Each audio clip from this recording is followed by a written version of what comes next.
Hey, everybody, welcome back to the Spring Loaded Football Podcast here on the Loaded Sports Network. I'm back, guys. After a hip replacement and multiple weeks of rehab, I am now finally able to record again, so it's good to be back. Unfortunately, I'm by myself this week, but I think we can get through the show pretty easily. I guess we'll go ahead and get into it. Guys, we got the Week 9 recap for the XFL. Just want to apologize for last week not having a show again with the hip surgery and life gets in the way sometimes. But here we go. We've got the Vegas Vipers 21 against the Houston Roughnecks 28. This locked in Houston's South Division win. I do believe they'll be going into the playoffs. And you can see the stats down there. McClendon 249, 2 touchdowns, no interceptions. Lovett 46 yards, 9 attempts, 1 touchdown. And then Lovett again for receiving 4 receptions, 63 yards, and no touchdowns for the Vipers.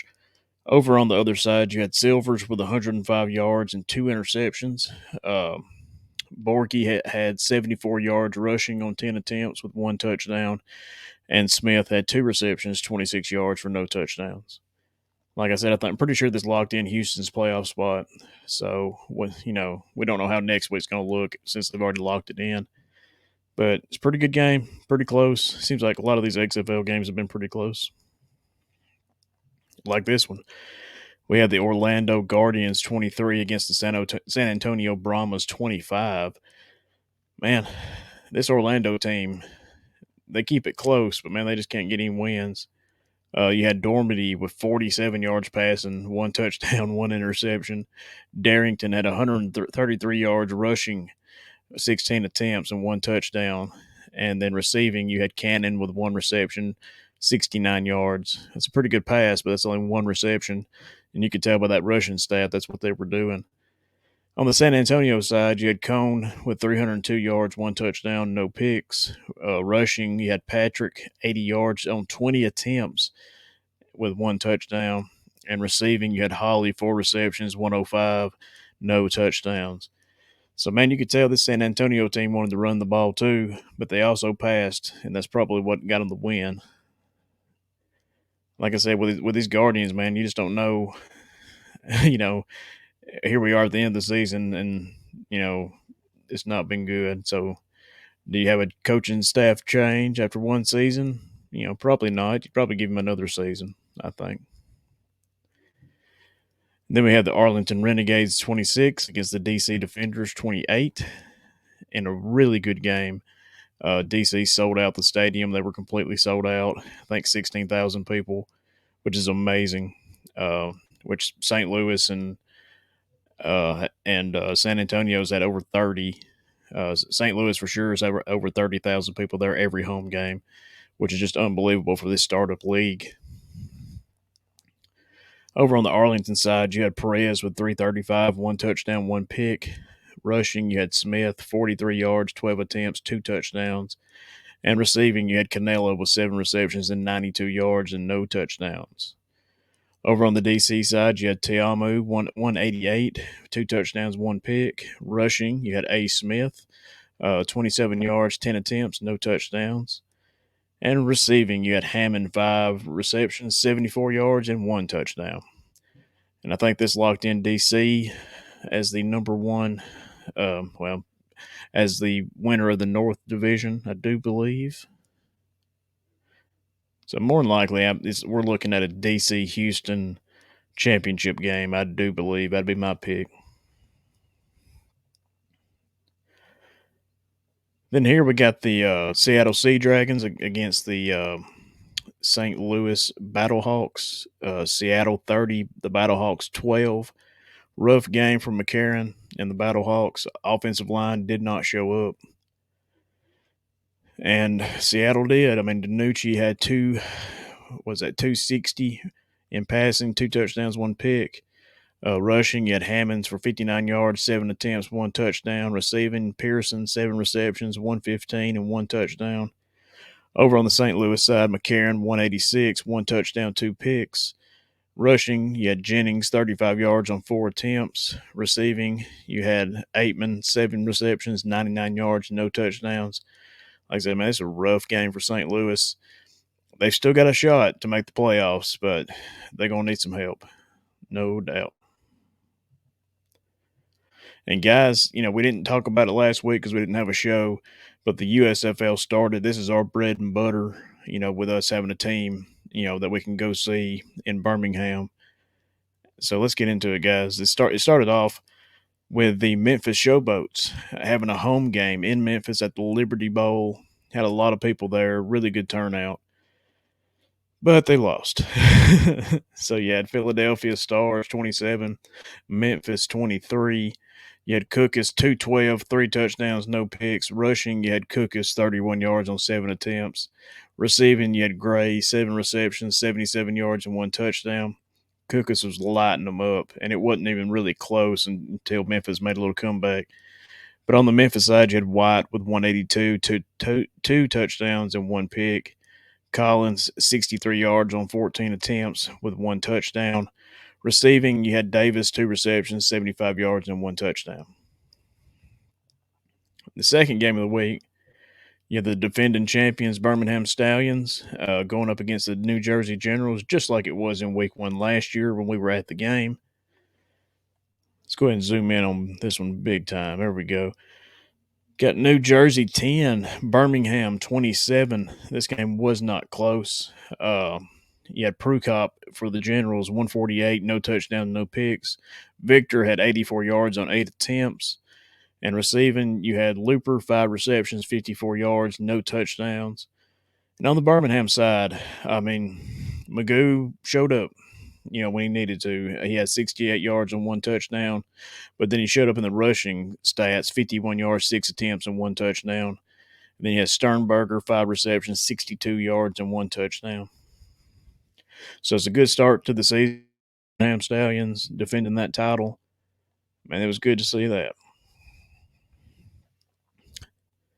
Then our games that started Sunday, we had the Michigan Panthers 29 and the Houston Gamblers 13. Surprise of the week for the Colonel here. The Michigan Panthers looking like a good football team, which they did not last year. You had Love with 215, 3 touchdowns, no picks. You had Scott the third, 61 yards on 12 attempts with 1 touchdown. You had Walker with 6 receptions, 105 yards, and 1 touchdown. And if you saw our little short midweek update, you know that Walker is in the lead with the most yards receiving. On the Houston side, you had Behar had 109 yards and 2 picks, no touchdowns. Pledger had 41 yards on 16 attempts with 2 touchdowns, and Peterson had 2 receptions, 23 yards, and no touchdowns. So rough start for this Houston team. To me, it's a quarterback issue. I'm sure they lost some players, some big-time players to the NFL, maybe even to the XFL. But I don't think the quarterback is looking good. Now, it's only week 1. They got plenty of time to fix it. But the surprise of the week, and I already said this, with this Michigan Panthers team, it looks good. And I think they're going to have a much better season than they did last year. I think they found their quarterback, and might have been what they were missing last year. And the final game for week 1 in the USFL, you had the Pittsburgh Maulers 15 and the New Orleans Breakers 22. Pittsburgh rocking them new colors. Looks good. Team looks better. This is pretty close, 1-score game. You had Morgan, 58 yards, no touchdowns, no picks. You had Gary, 34 yards on 3 attempts. And receiving, you had Walker, 3 receptions, 42 yards, and no touchdowns. And on the opposite side, the New Orleans side, you had Bethel Thompson, 302, 1 touchdown, no picks. Rushing, you had Jones, 46 yards on 19 attempts. And Surratt, 5 receptions, 85 yards, and no touchdowns. Now, this Bethel Thompson quarterback, he's the guy I'm pretty sure they got from the CFL, and he looks like a quarterback, like a, grizzled veteran quarterback to me. So I think New Orleans is a team to watch out for. It's going to be interesting when they play Birmingham to see what happens. If Birmingham is healthy on defense and Scooby Wright plays, I think they'll have a good shot.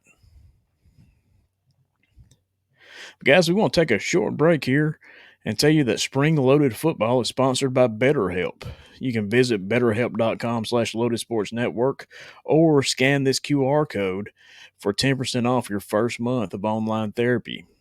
Guys, we know the world's tough, and BetterHelp can help you, so check them out.